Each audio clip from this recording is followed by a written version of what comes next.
Howdy, Dennis Bradford here. Let's think some about being, feeling, and doing better. What's the benefit of understanding that universals are real? Let's consider the intellectual benefit and then the emotional benefit. It's helpful intellectually to realize that universals are both specific and generic. Both exist. For example, let's suppose that your shirt is a specific in terms of hue, saturation, and brightness shade of blue. Let's call it blue 35. When I look at your shirt, I see its color as blue 35. When you look at it, you also see it as blue 35. We've each visually singled out the same universal. Since to be real is to be multiply single-outable, and that color has been singled out more than once, it's real. Don't you also see it as blue? Blue stands for the color genus that has under it blue 1, blue 2, blue 3, and so on. Don't you also see it as colored? Also as qualitied? Yes. Blue and color and quality denote generic universals. Like specific color universals, they're real. Again, we increase our conceptual hierarchy, our ability to understand, by noting relevant similarities and differences. These may be both specific and generic universals. Perceptual forms are either isolated universals, for example, a uniformly colored visual field, or a single note in an auditory field, or particular clusters of universals, for example, a tree or a building.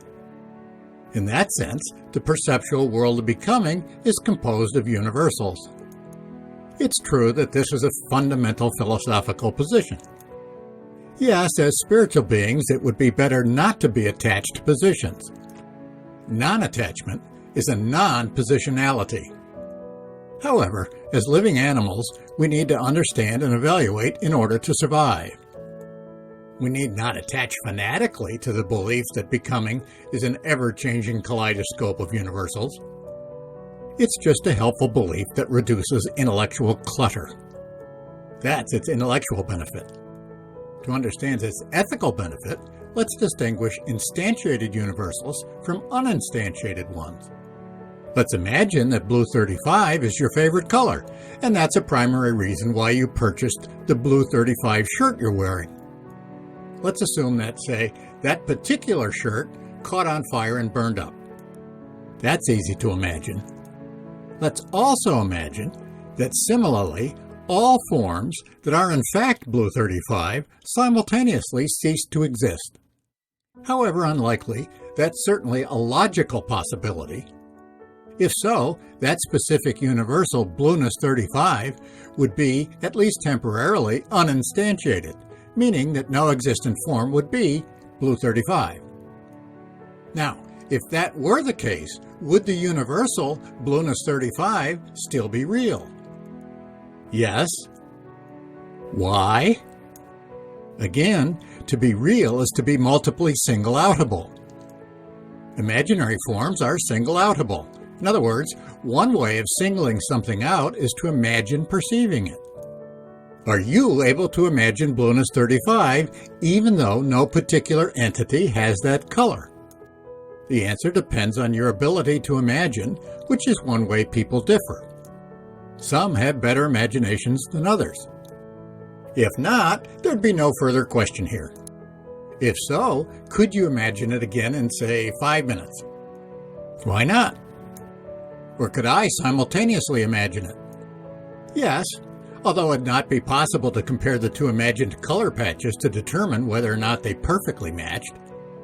If so, then blueness 35 is real. It's a universal, even if no particular happens to be that color. In other words, even if it's uninstantiated. Therefore, all universals are real. Whether instantiated or not, to be a quality is to be an entity. You cannot think of any counterexamples. If you were able to think of a supposed counterexample, there's no logical reason why you couldn't think of it multiple times, and so it'd be multiply single-outable because it could be multiply singled out.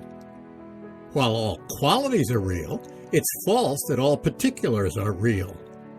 This argument doesn't work for particulars. It only works for qualities, universals. I intend to consider particulars in a subsequent video. Now, what are unwanted emotions such as fear?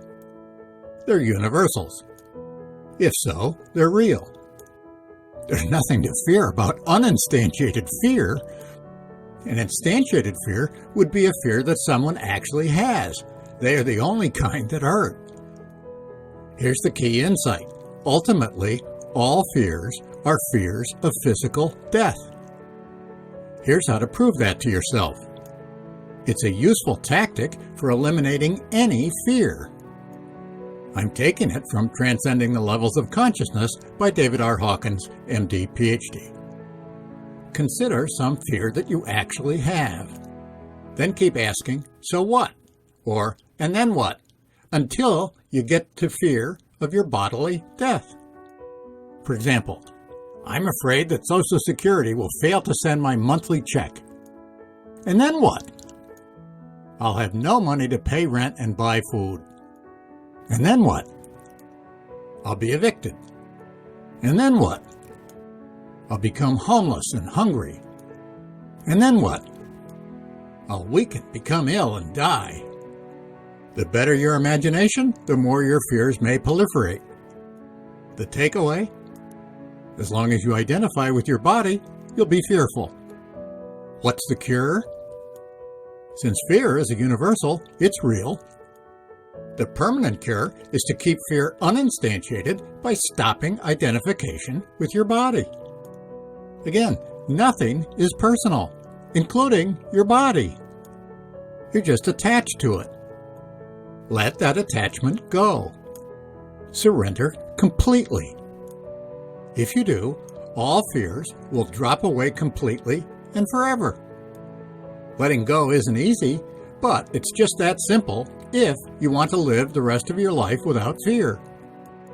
Either emulate sages or stay stuck. In the next video, we'll apply this kind of argument in a fresh way to help you detach from all unwanted emotions. Let's end emotional distress.